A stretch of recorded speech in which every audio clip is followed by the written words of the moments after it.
we're just businessmen. Right. Okay, it's 8:30, so let's go ahead and get started today. All right, good morning, everybody. How's everybody doing on our one of our last lectures here in fluid mechanics? Sneaker cold, yeah, I've heard. Yeah, sneakers are pretty bad too. All right, so the plan for today is we're going to finish up our lecture notes on external flow. So we're going to go a bit more into drag and lift, and we'll do a couple example problems just to show you guys how you can actually use that in a problem. And then that'll be it. So before the lecture, someone asked just to confirm that this is the last lecture that you'll be responsible for the final, and that's true.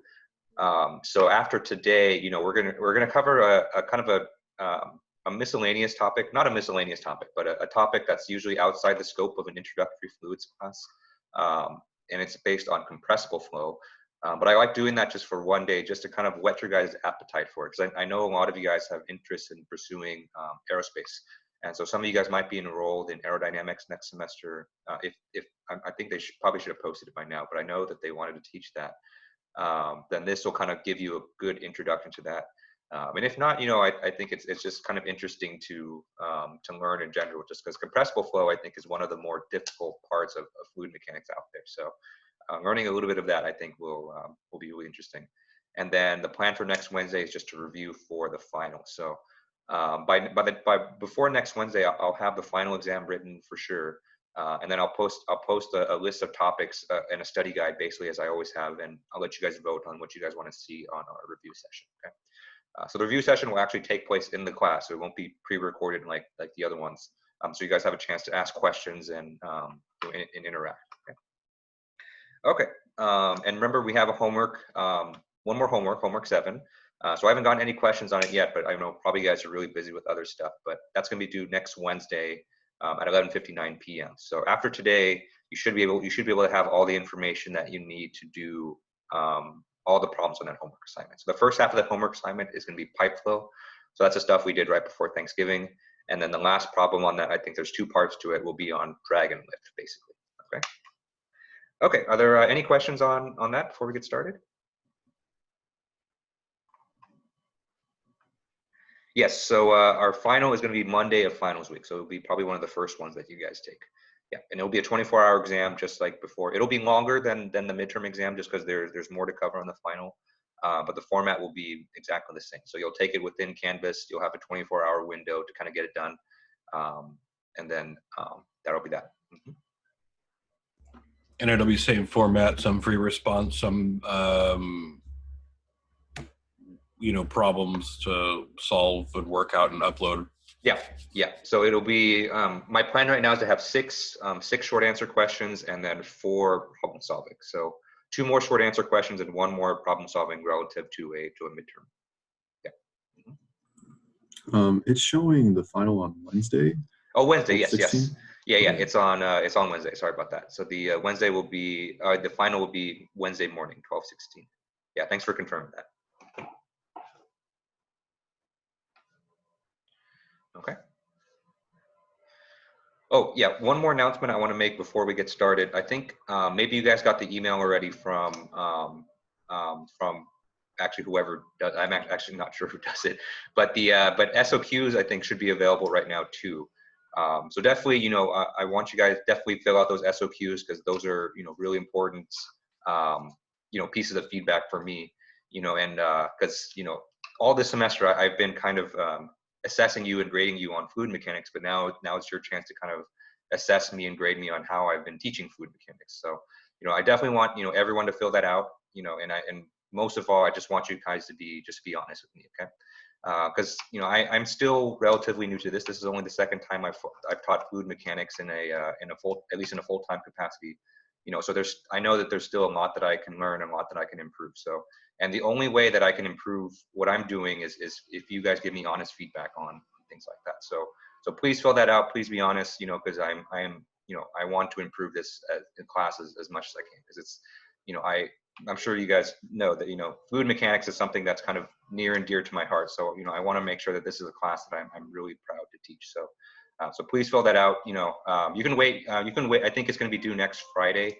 So you can wait until you've seen the entire class. So you don't have to you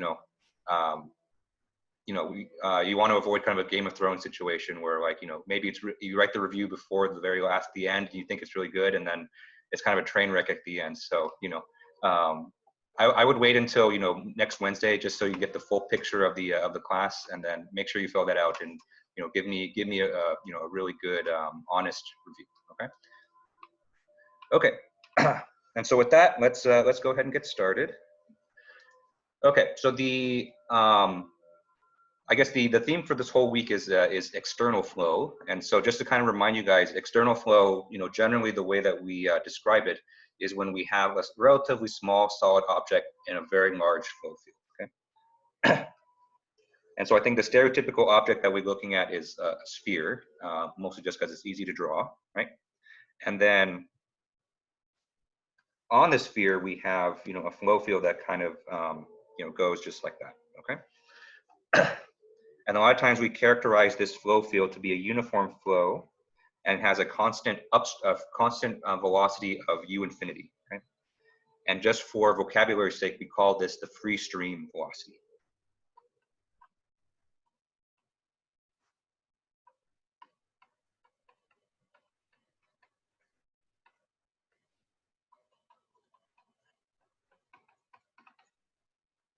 Okay. So we call it free stream because it's for a stream that's relatively free. So there's nothing really impeding it. Okay. And I think where we left off last time is that we said that when you have something like this, we have a thin layer of fluid that forms onto the surface. Right? So it looks something like this.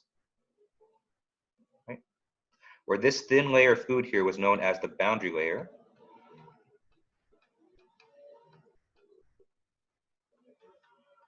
Okay.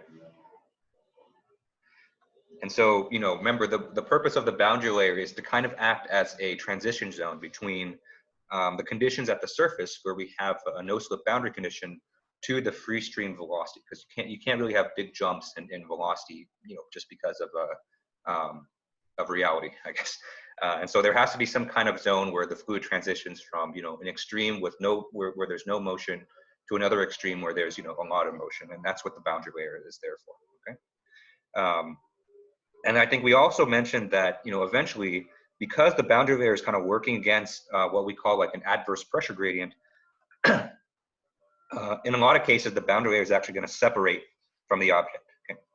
And so you have something that kind of looks like this. And in the back right here, we have kind of a region of kind of not quite turbulent, but it's kind of swirling flow, and we call this the wake region. Okay. And then what's unique about the wake region, or at least in terms of for our purposes, immediately behind the object in the wake region, you have very low pressures. Okay. Right. And if you compare that to the condition on the upstream side of the object, so right where the flow hits the object, which is on the left right here, we have relatively high pressures, right?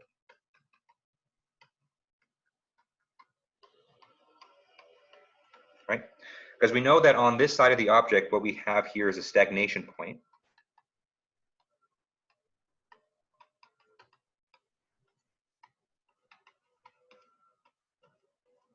Okay.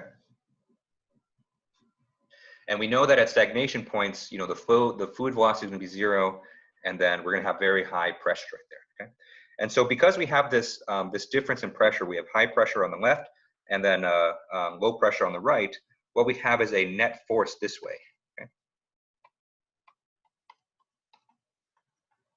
Right. And this net force, we call this, it has a couple names, actually more than a couple names. So this is commonly called form drag.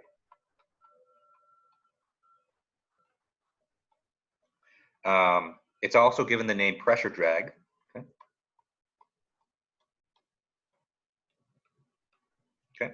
Because it's a drag force that's arises due to a difference in pressure. Okay.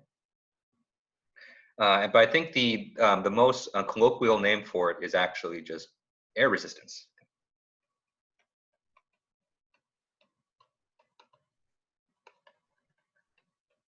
Right. And so, you know, when we say air resistance, or like when we throw something through the air, you know, we know that the air is going to put some resistance on it. You know, this is basically what it is. So air resistance basically arises from the fact that whenever you have an object that's traveling through a flow field, a lot of times it has a wake region behind it. And that wake region will basically cause a difference in pressure, which will, you know, apply a force on that object, okay? So if you've ever wondered, you know, in your physics classes, what causes air resistance, this is essentially it right here. Okay. Okay. So that was kind of everything that we covered last time. But you know, now I want to talk about, you know, what are ways that we can actually affect, or what are some factors that actually go into determining this, and how can we either reduce it or increase it. Okay.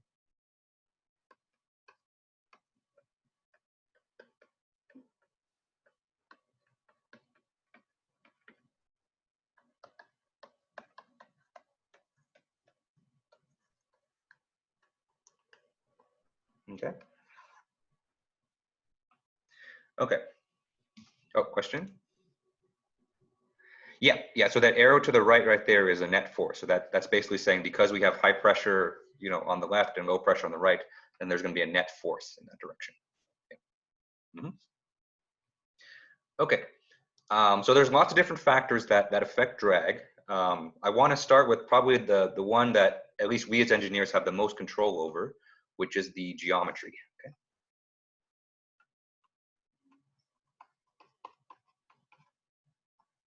Okay. Because a lot of times, you know, you're going to be designing objects that are going to travel through the flow field. So this is what you're going to have the most influence over. Okay. And so in terms of at least air resistance and pressure drag, the way that you basically affect how much drag is produced is you want to control the size of the wake region. Okay.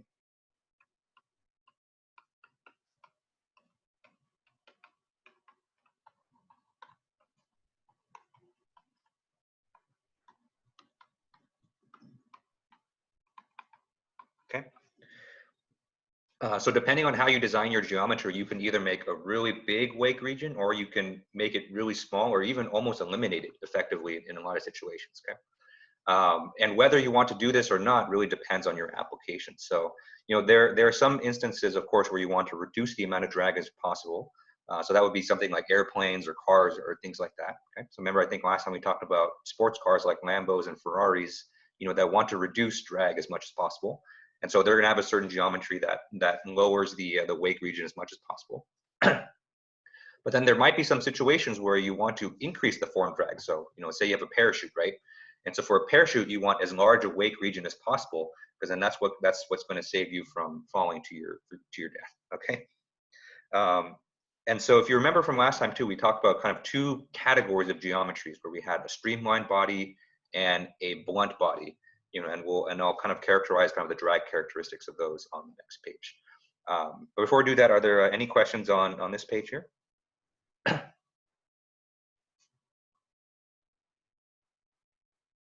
Okay. Okay, so first let's go over streamlined bodies.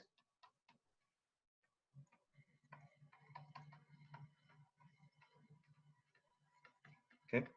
And so remember, these are the shapes that you'll usually see in like on airplanes or sports cars, or anything that wants to minimize air resistance, okay, or minimize form drag.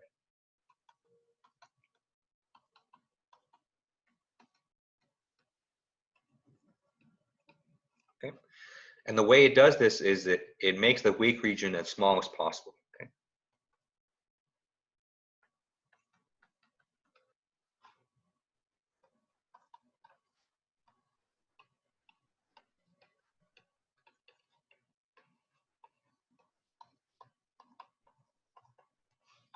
Okay. And so the typical, or at least the easiest to draw streamlined body is kind of this teardrop. Okay. Okay. And you'll notice here that we have very kind of smooth curves. So then when the flow hits this, you know, we have a boundary layer that kind of goes like this. Okay.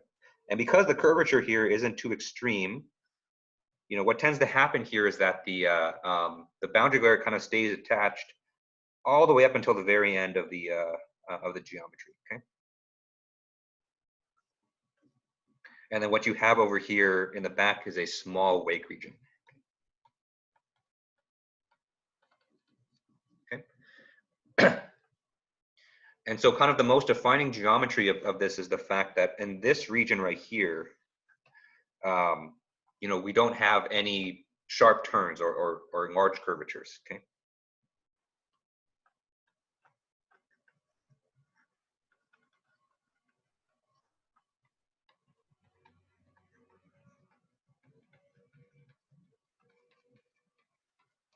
Okay. And so because of that, you know, it's much easier for the boundary layer to stay attached to the object, you know, and then we get a smaller wake. Okay. You compare that to blunt bodies.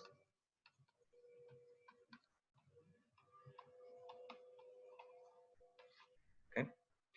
And so blunt body, I'll draw something different this time. Let's draw a square.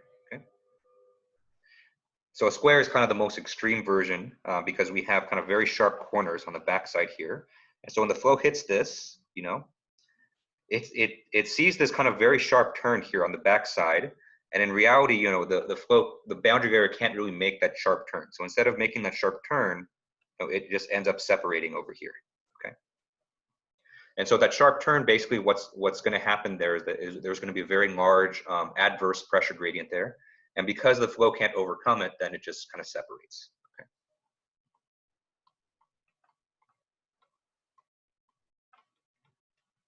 Okay. And so those are kind of the two kind of general bodies and general drag characteristics. Of course, you know, there's all kinds of geometries that kind of fit in between these two extremes. But, you know, if you're designing like a device, you know, and you want to minimize the air resistance or minimize the drag quantities, you know, you want to go for a more streamlined approach. Or if you're designing something to maximize air resistance or maximize form drag, you know, you want to go for a blunt body. Okay. And so if you're ever in the situation where, you know, you're, I don't know if you guys ever did these before, but you did an egg drop where you know, took basically paper plates and Elmer's glue and bendy straws and then try to protect your egg from falling from a second story building. You know, this is something that can help. Interestingly, I've done many egg drops in my life, but I've actually never succeeded in one. And now I teach fluid mechanics, so that's a interesting story. Okay, any questions on this? So why did you circle the corners again for the square? Yeah. So the corners I circled because those are, you can kind of consider those to be sharp turns, right? And so the fluid, you know, it's coming like this, right, from the left to the right. And so as the fluid kind of flows along the body, you know, once it tries to get around the corners, you know, it basically has to make kind of a sharp turn, right? And so that sharp turn is basically associated with a very large adverse pressure gradient. So you can kind of think of it as like, you know, a very steep hill that you're trying to climb, right? And so, you know, a lot of times the fluid doesn't have enough energy to get around that curve. And so what it does, it just separates from there and it creates a wake region. Professor, I have another question. Sure. Mm-hmm. What would the streamlined body look like if the free flow was on the other side? Yeah, that's a good question. So if the fluid was coming from this way, then it would kind of almost be like a blunt body, because then now the tail end of the flow is actually over here, right?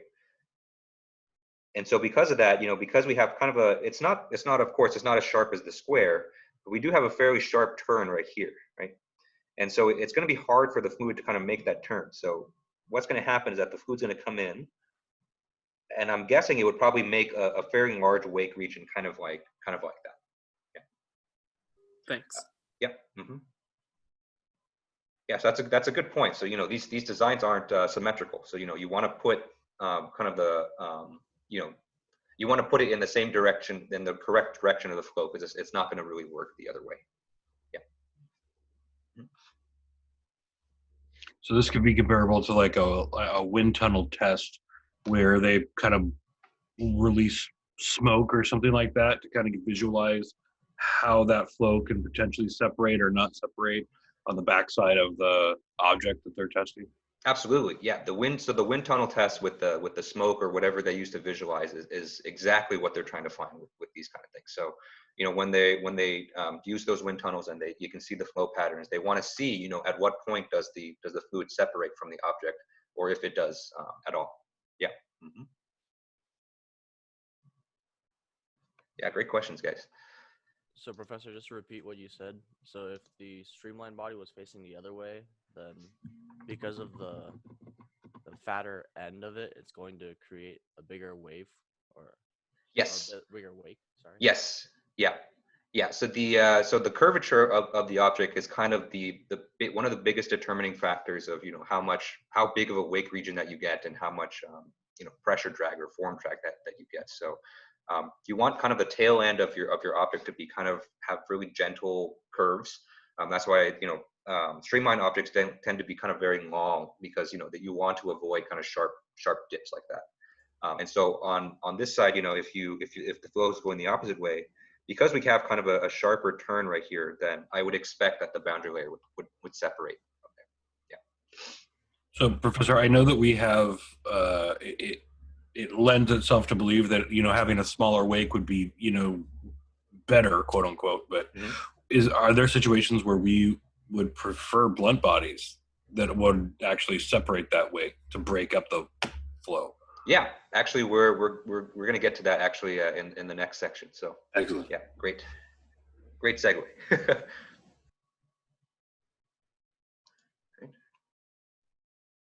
Okay. So I do want to make one more comment on this before we really get into drag, and that's with respect to turbulent flow. Okay.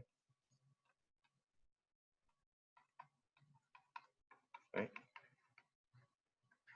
And so we know from pipe flow that turbulent flow will actually increase the amount of friction, right? And so you would expect that a lot of times in turbulent flow, you know, you get more drag than you would in laminar flow, right? The interesting thing is that when you actually have, when form drag and air resistance is kind of your main determining factor, turbulent flow actually helps you.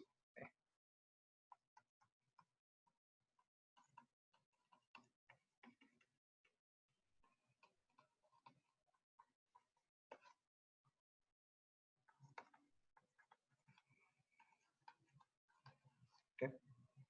Which is kind of very, it seems kind of paradoxical, but hear me out. And so the reason for this is that turbulent flow, because they're kind of more chaotic, they generally have more kinetic energy per mass than laminar flow. Okay.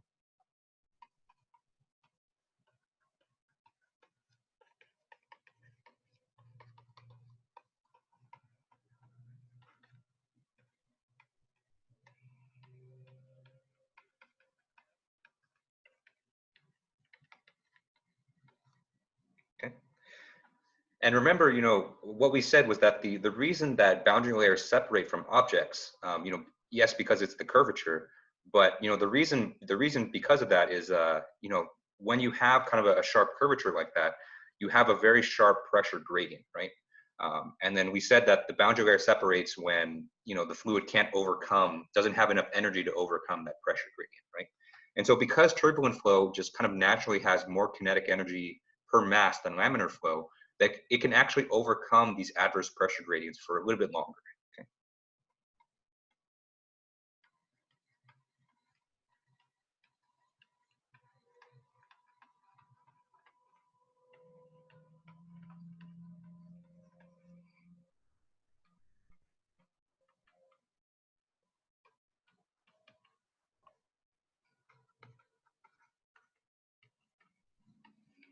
Okay.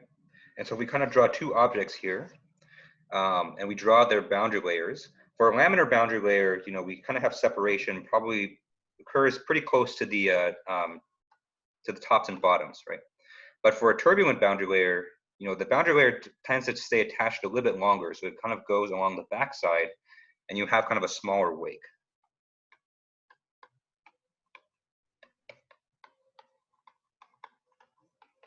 Okay. And so because we have a smaller wake with turbulent boundary layers, you actually have less form drag. which is kind of a very interesting thing. And so, what we'll see in the next section is that there's actually two kinds of drag, or two contributors to the drag. So we have drag from friction, which is viscous effects, and we have drag from pressure, which is these wake effects. And turbulence affects them kind of in different ways. But generally, if you have turbulent flow, you're going to reduce the amount of air resistance that you get. Okay. All right. Any questions on this?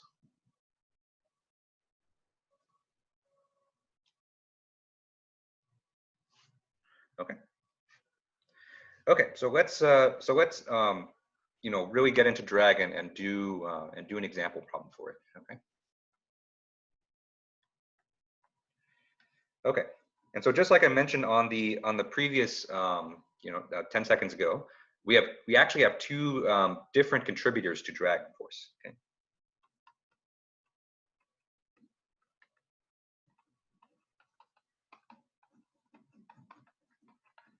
Okay. And so the first contributor that we just kind of finished talking about is pressure drag.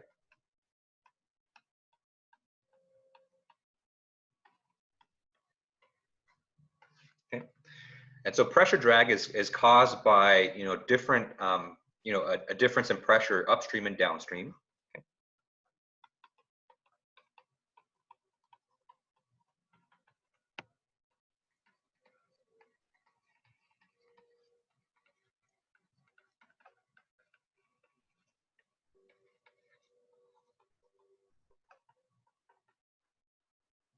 Okay. And this is mostly caused when you have a wake. Okay.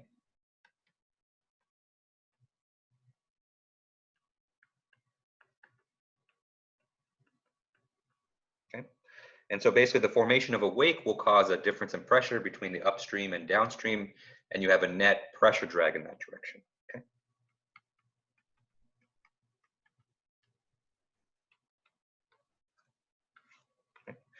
And so the other contributor to drag is going to be friction drag. And so these are caused by viscous shear stresses.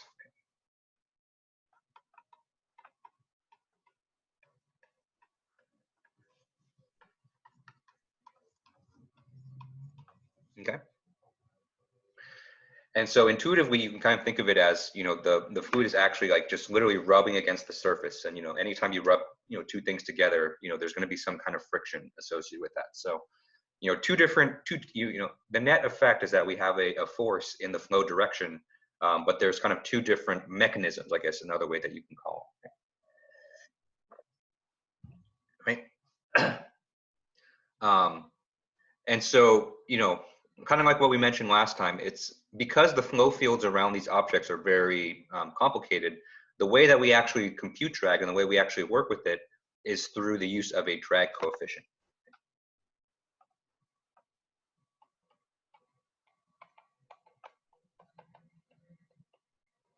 Okay. And so the formula for that is C sub D is equal to F sub D divided by 1/2 rho U infinity squared A. Okay. Where remember, a lot of times you're going to look this up in a table.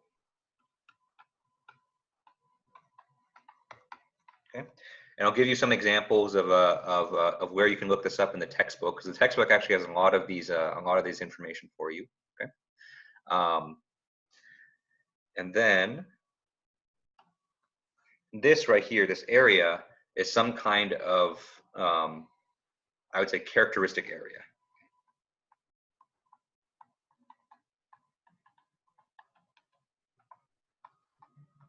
Okay. And so what you choose for the area is going to depend on the type of object that you have. So sometimes, you might pick the entire surface area of the object, and sometimes you might pick what's called a frontal area, or basically kind of the projected area that's seen by the flow. And then we'll kind of, we'll see kind of, how you would choose those and how you would compute that. Okay. All right. Are there any questions on this?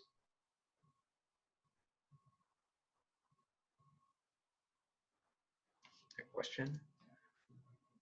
The subscript for F is D. So F sub D, which is force of drag.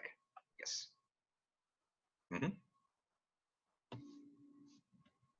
Yep. Okay. Well, actually, before I move on to the next page, I want to talk about our two main contributors here, and I think that kind of the fair question to ask is, how do they compare to each other in magnitude, right? And so generally, for cases where you have a wake, pressure drag ends up being way higher than friction drag. Okay?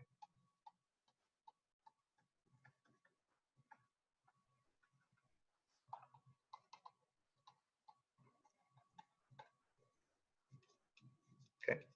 And so if you have any kind of wake in a problem, most of your drag is going to come from pressure. Okay.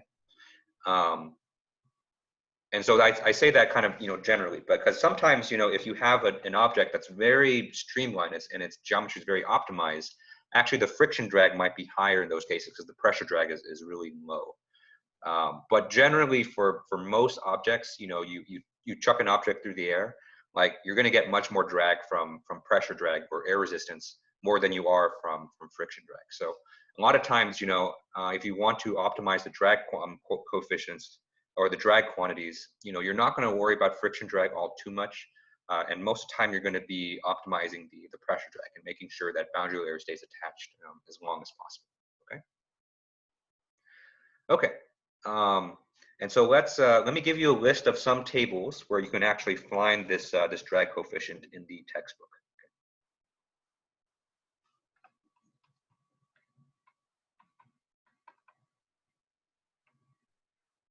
Okay. Of course, online is probably going to be a really great option too. But if you want to look for these in the textbook, here's kind of a big list of figures and tables. Okay.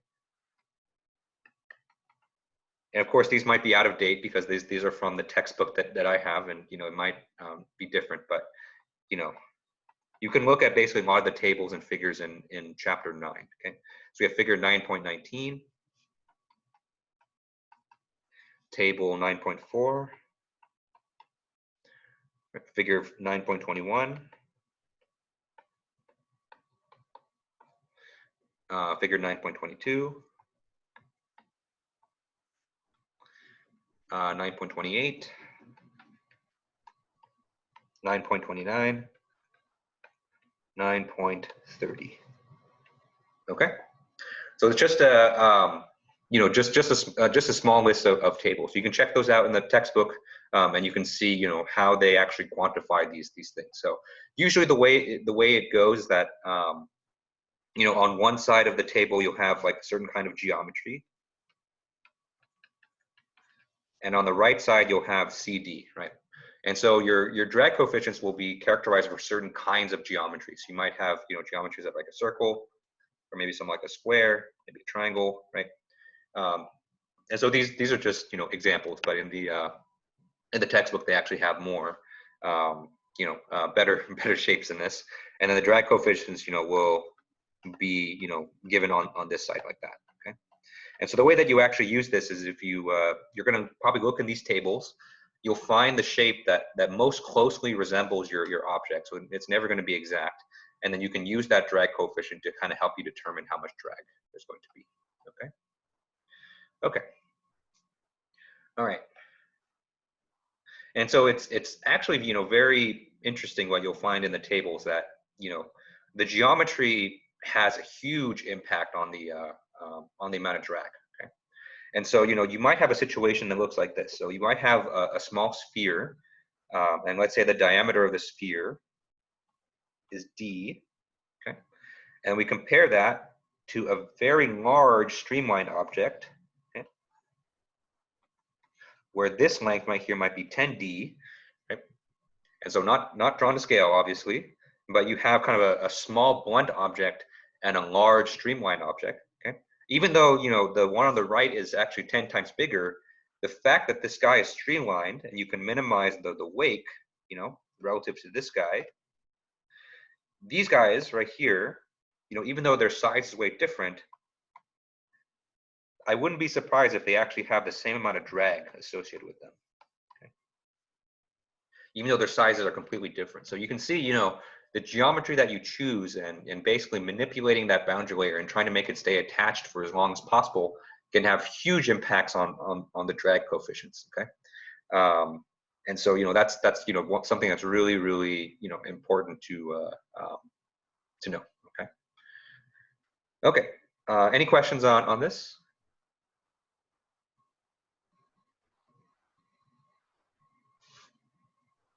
Okay. All right, so let's take another kind of extreme situation, just so that you guys are aware.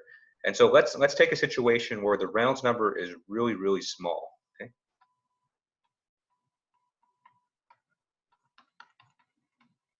Okay. And so, you know, usually you compute your Reynolds number, and for these kinds of flows, they end up being, you know, in the hundreds of thousands usually. That's not that uncommon. But for very low Reynolds number flows, you know, I'm talking about Reynolds numbers that are less than 1. Okay. And so just for some trivia, if you're you know, interested in looking this up, these are called creeping flows. Right. Okay. And so in creeping flows, basically what you have is, you know, very strong viscous forces. Okay.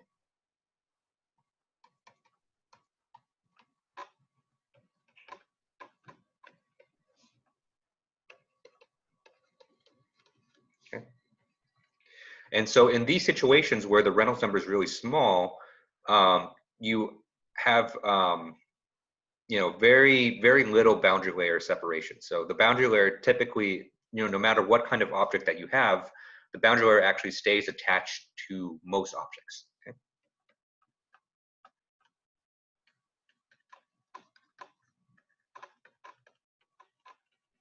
Okay.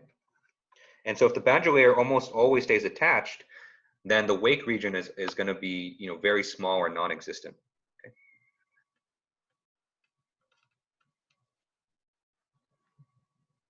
And so in these situations, you know, if you actually add streamlining to the object, it's actually going to increase the drag.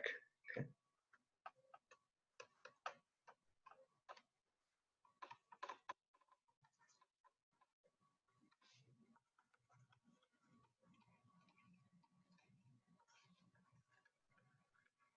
Okay.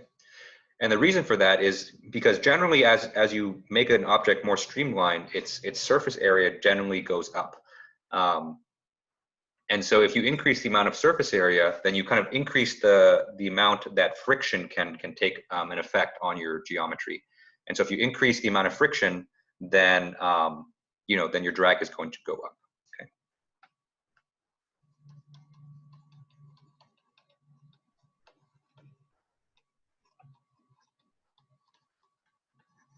Okay. All right. All right. Any questions on this?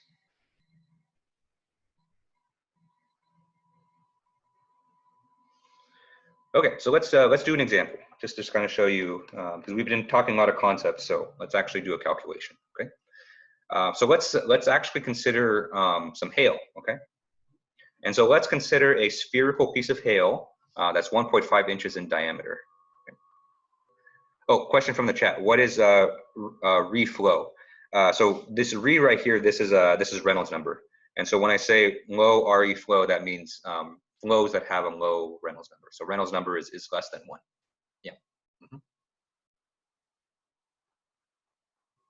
Oh, creeping flow. Creeping flow, that's just kind of the general name that people call, you know, when your Reynolds number is much less than 1. When your Reynolds number is much less than 1, you generally have flow that goes really slow. It's basically, as you can imagine, like honey flowing or molasses flowing. And so that's why we call it creeping flow, because it's almost like a creeper monster that's kind of going really slowly. Yeah.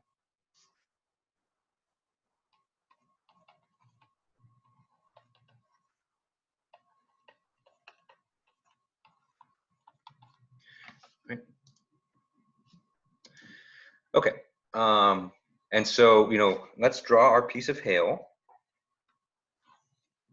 Right. And so the diameter for this is 1.5 inches. Okay. And this piece of hail is falling from the sky. Okay. Okay. And so since it's falling from the sky, we're going to have air that's going to be blowing at it from the bottom right here. Okay.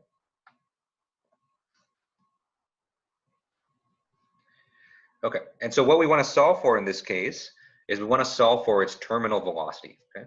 Because this piece of hail is going to be falling from a cloud, and it's going to keep accelerating, accelerating, and eventually it's going to reach a speed where it kind of stays constant. Okay.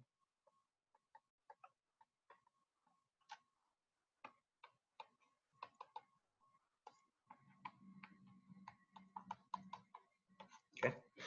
And so this is kind of the opposite of your typical physics problems where you ignore air resistance, and then your piece of hail can just keep accelerating until it breaks the sound barrier. So as we all know, that doesn't happen in reality. So in reality, eventually, air resistance kind of catches up to to a falling object, and it reaches a constant speed. Okay. Right. And then we're going to use what we know about drag to basically compute this. Okay. All right. Any questions on this?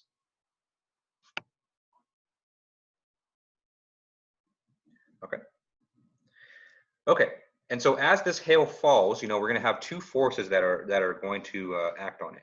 Okay. And so the first force, because it's falling vertically, is we're going to have the weight. Okay.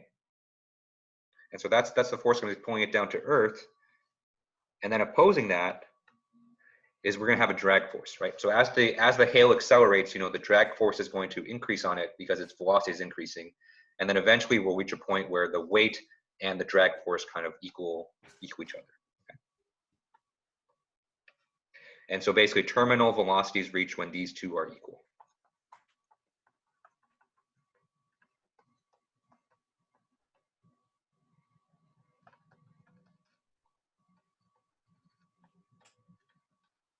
Okay. And so let's set up that equation. So let's say that the weight is equal to FD. Okay. And then let's fill in some equations for the weight. For the weight of the hail, we can say that this is going to be equal to the volume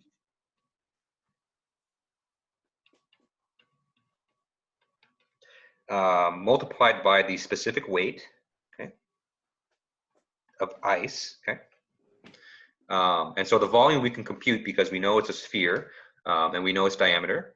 And then the specific weight of ice, we can just assume that it's the same as water. So we'll take the density of water, multiply it by gravity, and that will be our specific weight. Okay. And then on the other side of this equation, we have our drag force. Okay.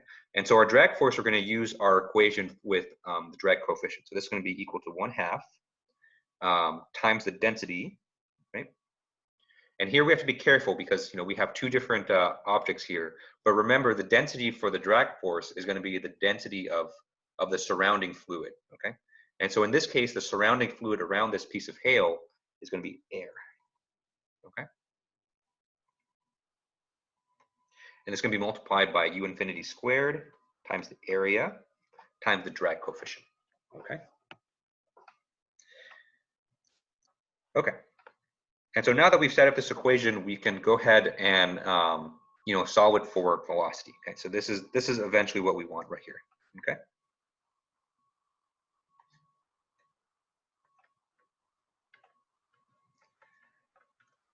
Okay. All right, so let's go through each term in this equation and let's see, what we can compute. Okay. Okay, so let's start with the volume of the hail. So we know that because we know the diameter. We also know the specific weight of ice, and so that's all that's good. We have 1/2. I would hope we know that what 1/2 is. Okay. We have the density of the air, so so that we can just look up in a book. So that's fine. Okay. Terminal velocity, that's what we're going to be solving for, so we'll leave that as an unknown. Okay. And so the last two things in this equation that we need to solve for are A and CD. Okay. And so we actually have these. We just need to plug in, the perfect or the right values for this. Okay. So let's start with A. Okay. It seems innocent, but it's it's actually something that can be a little bit tricky. Okay. So remember, A right here is a characteristic area.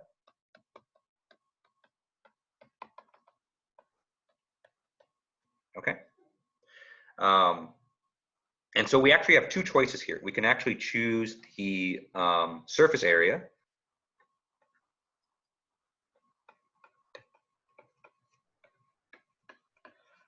or we can choose what's called the frontal area. Okay. And the frontal area is basically the area that the flow would see. So like say you're little Tinkerbell sitting with the flow, and you see this piece of hail coming at you, right? So the frontal area is kind of the projected area that you kind of see with your eyes as you're hitting the flow. Okay. And so we have kind of both of these options here. Okay. And so I'll give you guys some tips on how to choose this. So typically, if you're in a situation like this where you have a blunt body and you know that you're going to have a wake region, typically you're going to pick the frontal area. Okay.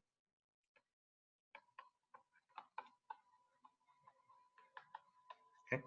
Because we know that for blunt bodies like this, most of the drag is going to come from the fact that we have a wake region that forms. Okay. And the size of the wake region basically is gonna be dependent on that frontal area, right? And so for blunt bodies, for A, typically you pick the frontal area, okay? And then for the situation where you pick the surface area is for streamlined bodies. Okay. And so for streamlined bodies, since we have a relatively smaller wake, you're going to have typically more drag that comes from friction, which is depends on actually the surface area of the object. Okay. And so these are kind of the typical trends, but actually if you look up in the tables and you look it up these things online, they'll tell you usually which area that you choose. Okay. But in this case, since we have a blunt body, let's pick the frontal area. And so the frontal area for a sphere, so let's say that you're just looking at a sphere just like this, and just pretend that you don't have any depth perception. And so if you have no depth perception, what you view on the sphere is basically just a circle. Okay. And so the frontal area for a circle is just going to be simply pi/4 diameter squared. Okay. Okay, so that takes care of the area. And so the last thing that we need to find out is the drag coefficients, which we'll look up in a table. Okay? And in particular for a sphere, we're going to look it up in table 9.21.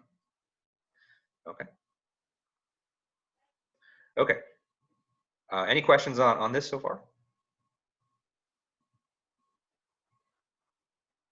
Professor? Yep. Why did we choose the frontal area before the hail? Is it because it's like rigid? We chose frontal area because it's a blunt body, right? So we have basically a sphere right here, and so a sphere is kind of like a blunt body, because what's going to happen when the flow hits this, the boundary layer is going to form, and we're going to have a wake region that comes off, right? And so because of that, we choose the frontal area. The opposite of this would be if we had like a streamlined body, right? And so let's say that we had kind of a teardrop like this, and then when the flow hits the teardrop, we're going to have a very small wake region that comes off, and because of the curvature of the geometry. So for streamlined bodies, you would pick the surface area, but since this hail is a sphere, we're going to pick the frontal area because that's because it's a blunt body basically. Thanks. Yep. Mm-hmm. Okay. And so let's look up the on figure 9.21. Okay.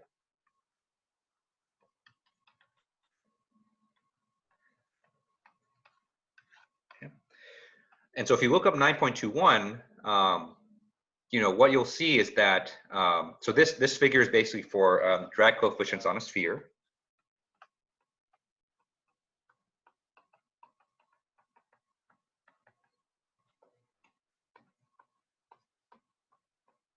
Okay.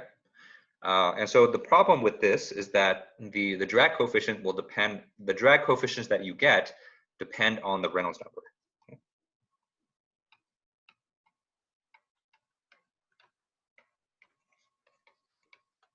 Okay. and which is a problem because we actually can't compute Reynolds number right now because we don't know U, okay? And so in this situation, you know, the best thing that we can actually do is just a guess and check approach.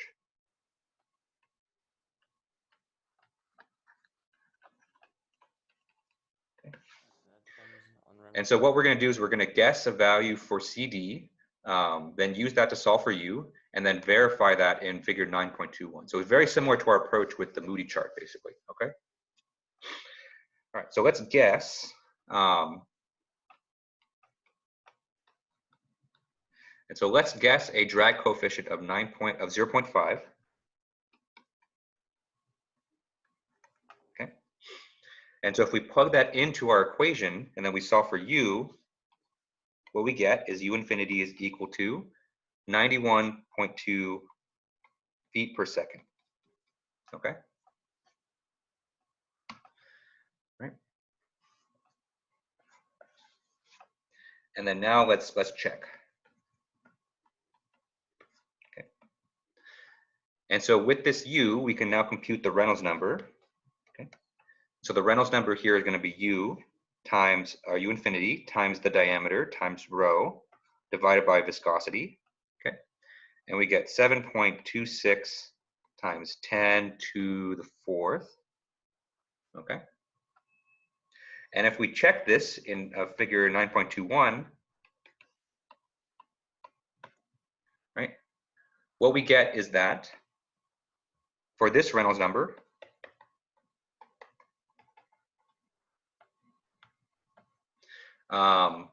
then we get a drag coefficient of 0.25. Okay.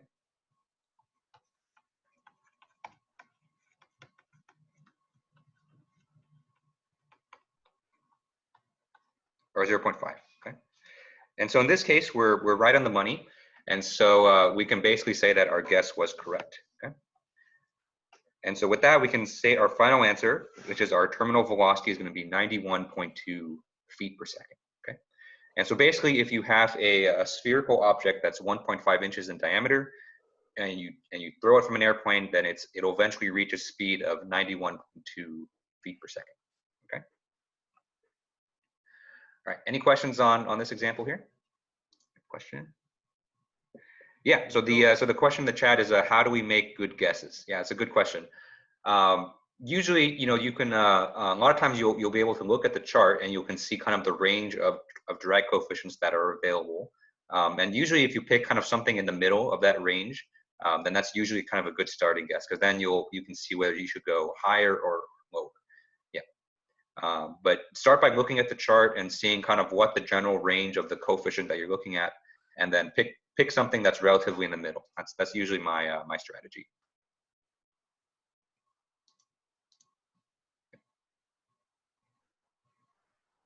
Any other questions on this example here? You said that was figure 9.21. Yes, 9.21. Mm-hmm. It might be different. If you guys have a different version of the textbook, it might be different. Unfortunately, you know that's how they get you to buy the newer versions. But look, there should be a figure in the textbook that's like drag coefficients on a sphere. But if not, probably you can just look up something online. It's probably going to be higher quality than your textbook anyway. Yeah. Okay. So that's drag. So drag, you know, is you know, something that's really important when you're designing, you know, devices that are exposed to flow fields. And so now let's talk about lift. Okay.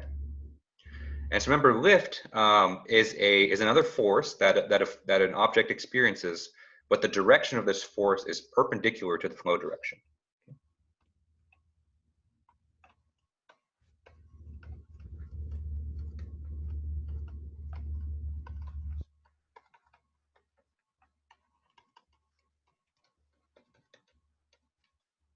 Okay. And so remember, you know, if you remember from our potential flow, you know, we said that if we can add spin to an object, you know, that's going to create some lift, right? And the reason for that is that when you add spin, it kind of creates an asymmetry. So you basically have, you know, faster flow on one side and slower flow on the other side. And when you have this kind of asymmetry in the flow, then that's what produces lift. Okay. And so that kind of gives us kind of a necessary condition for producing lift. And so in order to produce lift, you know, you have to, there has to be some asymmetry on both sides of the object, okay?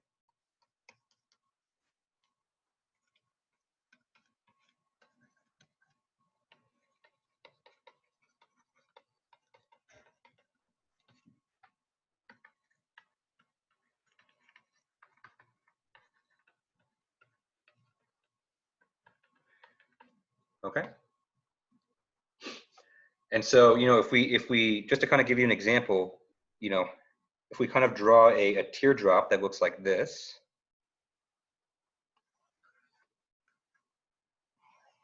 right? Where, you know, if we kind of draw a dotted line right here, we can say that the top and bottom are the same, okay? And so in this situation, you know, we're gonna have flow that comes up like this and goes down like that. In this situation, you know, our geometry and our flow is symmetrical. Okay?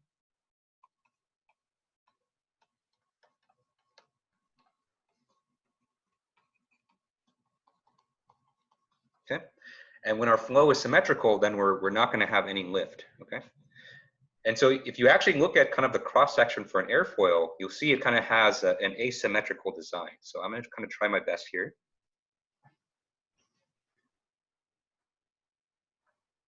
Right. And so a typical airfoil kind of looks more something like this. So if you draw kind of a dotted line right here, you can see that, you know, it's not symmetrical across right there. Okay. And so the flow patterns, when you actually draw them, you know, they look something like this. Okay.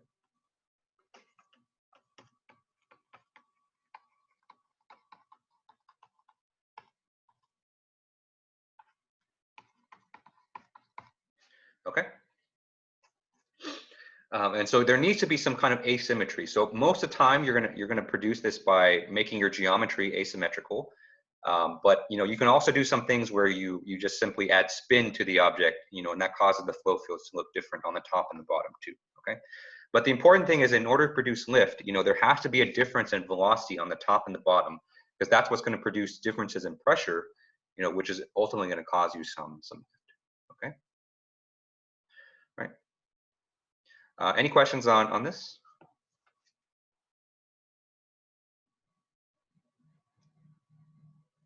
Okay. All right, and so just like drag, you know, the way that we characterize this is with a lift coefficient.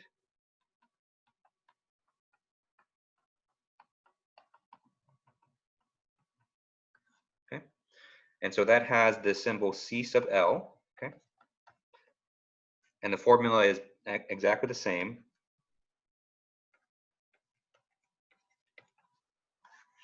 Okay, and so we have the lift force divided by 1/2 rho u squared A, okay? Where this A right here is usually computed as the planform area.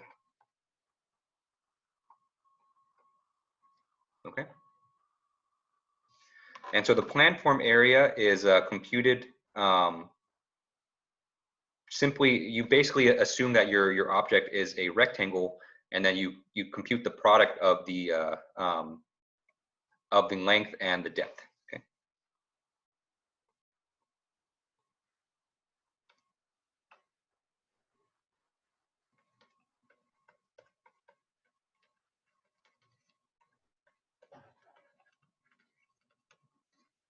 Okay.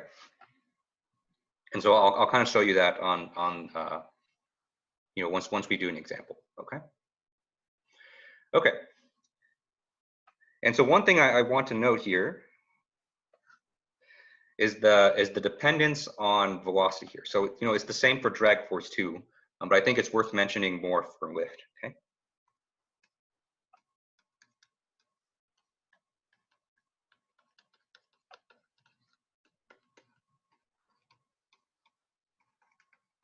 Okay.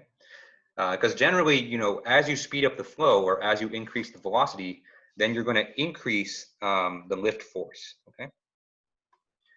Right. Because if you actually solve this equation for FL, you basically move everything in the denominator there over to the other side. You can see that as you increase U, then FL is going to increase as well, okay?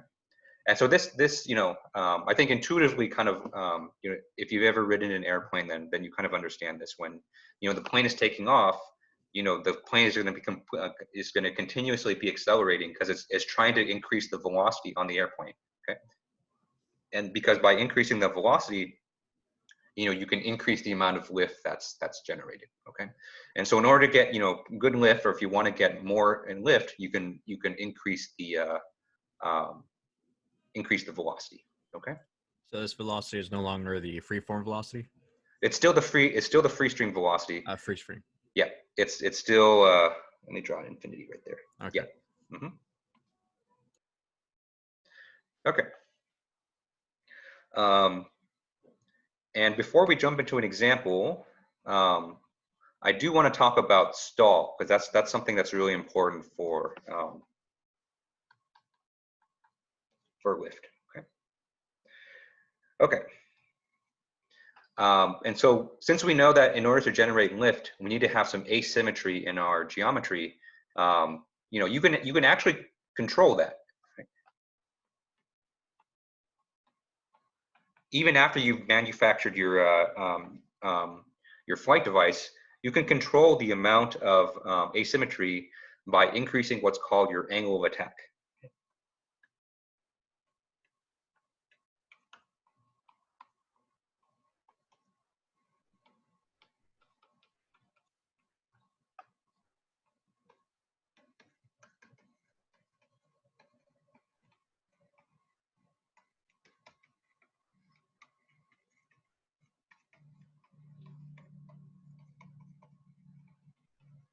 Okay.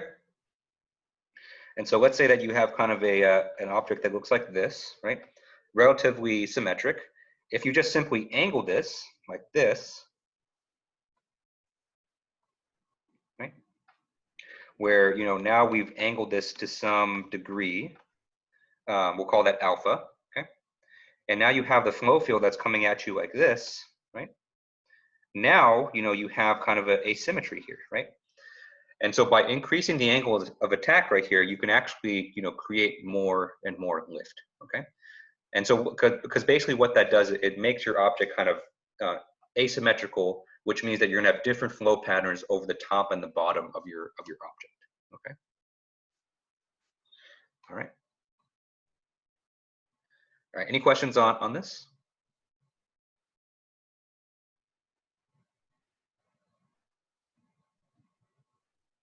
Okay. And so this controlling the angle of attack is something that, you know, airplanes use to control, you know, how they change in altitude. Okay, but you have to be careful, okay?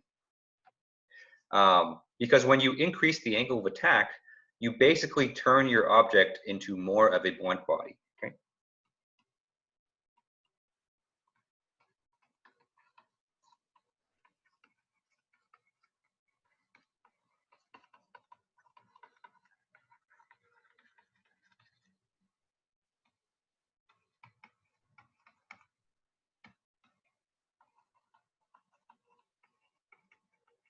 Okay.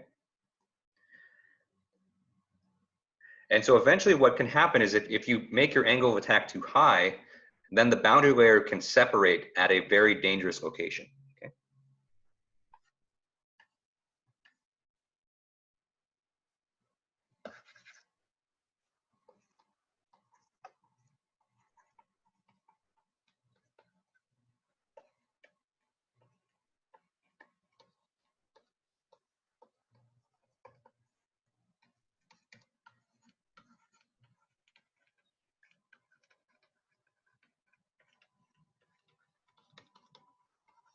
Okay. And so what can happen is something that kind of looks like this. So say you have an object that looks like this, right? And then you have your flow coming in, and it's going around your airfoil. And then let's say that you have kind of separation that's like this. So now you have a wake. Okay. Okay. And we know that once a wake forms, then it's going to dramatically increase the drag. Okay.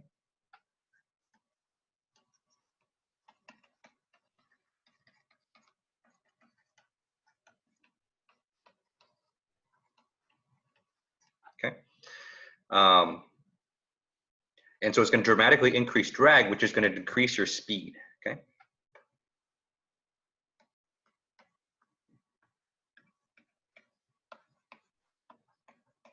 Okay. And with such a dangerous decrease in speed, what's going to happen is that, you know, you're just going to stop since your velocity is lower, then your lift is going to drop significantly as well. Okay.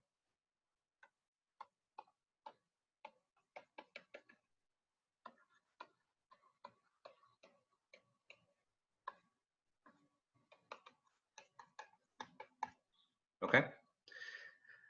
And when you have, you know, such a dramatic decrease in lift, then basically your winged flying device is going to fall out of the sky. Okay. So this phenomenon right here, where you increase the angle of attack too much, such that, you know, you have a wake that forms, this is known as stall. Okay. Right. And so as you can imagine, you know, if you're flying an airplane and it starts stalling, this is really bad, because it's really hard to kind of you know, reclaim that the velocity that you need to get the lift force. So most of the time, if you're going to stall, then you know, you're likely you know, falling out of the sky.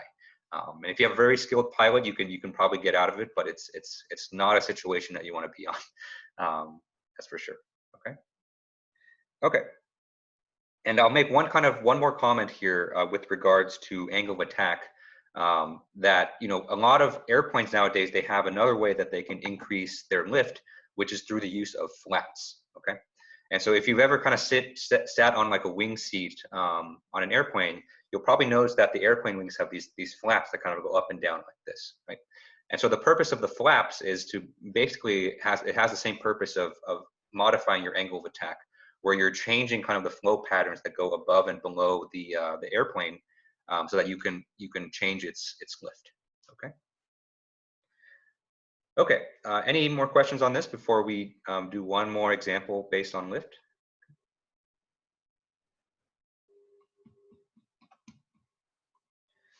Okay.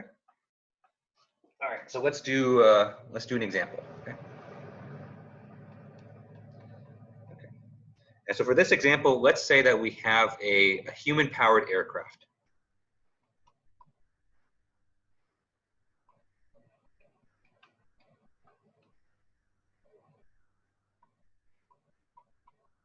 Okay.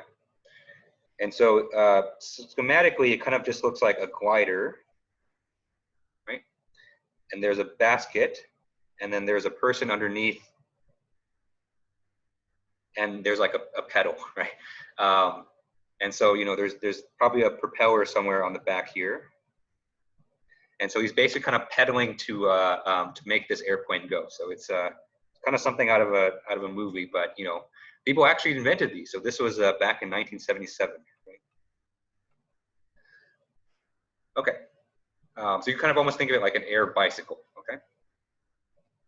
Okay. So let's define some of the properties for this flight. So this is the one that actually won a prize. Okay. So they actually you know, measured a lot of the statistics, and so the velocity that he was going at was 15 feet per second.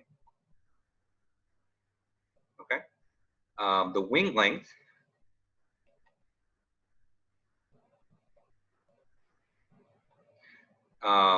which is basically this length right here. This was 96 feet. And that's not a typo. It was that huge. It was really big. Right.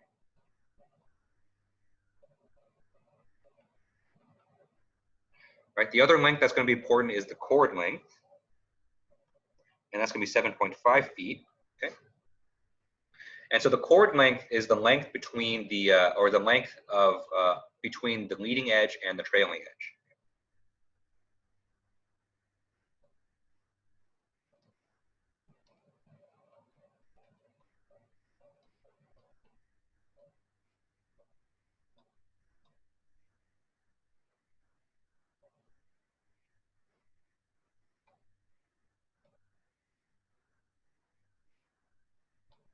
Okay. And so if we kind of draw kind of a cross section of the wing right here, this length right here would be the chord length.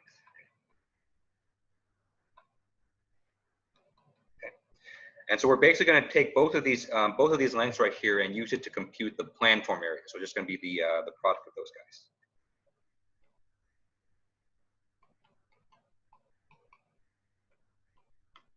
Okay. This person's weight was 210 pounds. We had a drag coefficient of 0.046. Okay, so pretty low drag coefficient. Okay. And we have a powertrain efficiency of 0.8.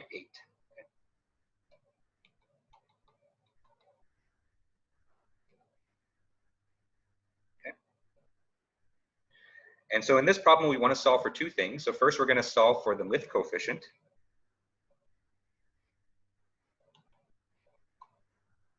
Okay. Basically, the amount of lift coefficient that's needed to keep this airplane running. Okay.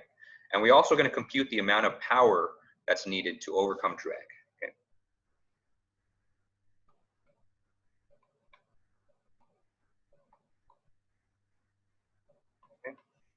Because basically, in order to keep this going, the guy's going to be pedaling his little airplane. So, we're going to find out how much power he needs to do that. Okay. Okay. Any questions on the problem setup?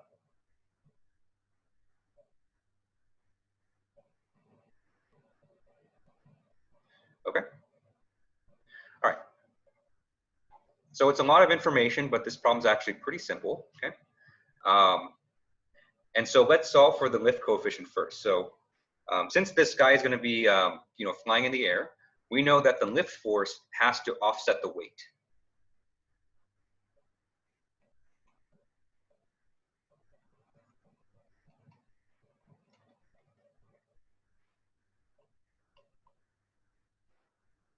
Okay. And so what we can do is we can set the weight equal to the lift force.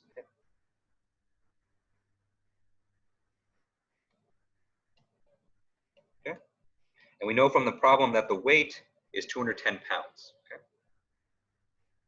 And if we plug in for the lift force right here, this lift force is nothing more than CL times 1/2 rho U squared A. Okay? Where this A right here, we can compute it from the wing length and the chord length.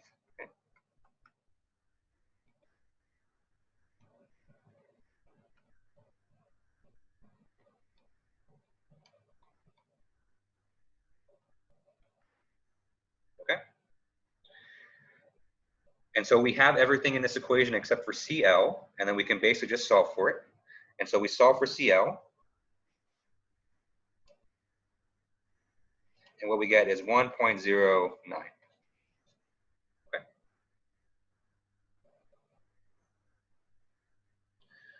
All right. Any questions on that part? And so our lift coefficient and drag coefficients are all those unitless? Yes. Yeah. So lift coefficient, drag coefficient, they're all going to be dimensionless. Yeah. Okay. So now let's compute the power. Okay. Right. And so we need to bring in a little bit of outside information here, and that's just the formula for power. And we know that power, one way that we can compute it is we take the product of force times velocity.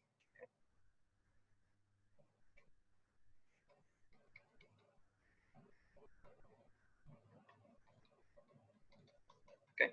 Our force in this case is going to be our drag force, and our velocity here is just going to be u. Okay. And so our drag force we know is going to be CD times 1/2 rho U squared A. Okay. And so if we plug this in, we have everything here, and we get that the power that we need is 132.8 pound feet per second. Okay.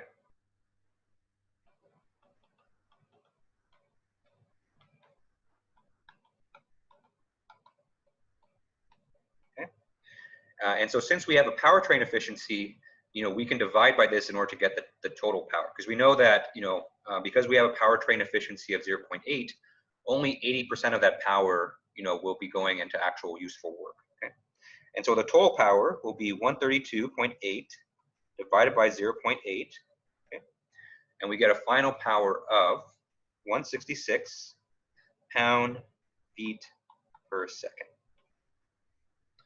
Okay. And so basically, as this guy's pedaling, he needs to output a power of 166 pound-feet per second in order to overcome the drag forces. Okay. All right. Any final questions on this here? Can you explain that last part real quick, where you divide by the efficiency? Yeah. So that efficiency that we have there is known as the powertrain efficiency. So that's the amount of work that the person is going to put in that's actually going to go towards actually flying the airplane. Because anytime you have some kind of device, there's always going to be some friction that's going to decrease the amount of useful work that you do. So the 132.8 that we compute, that's the amount of power that we need to overcome the drag force. But the person pedaling needs to put in more power than that, because he's not everything that he's putting in is going to go into actually flying the aircraft. So that's why we divide by the 0.8, and we say that this person needs to put in 166 pound-feet per second in order to get the amount of work that's needed to overcome drag. That clears it up. Thank you. Yep. Okay, so we're a little bit over time, so I apologize for that. So I don't want to keep you guys. So we're going to end the lecture here today. So thank you everyone for tuning in today. So today's kind of the last lecture that's going to be on the final. Monday we'll go over compressible flow, which hopefully will be interesting to some of you, right?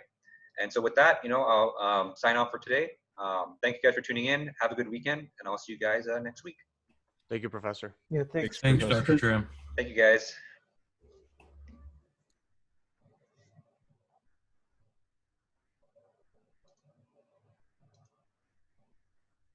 Where did we get the efficiency from?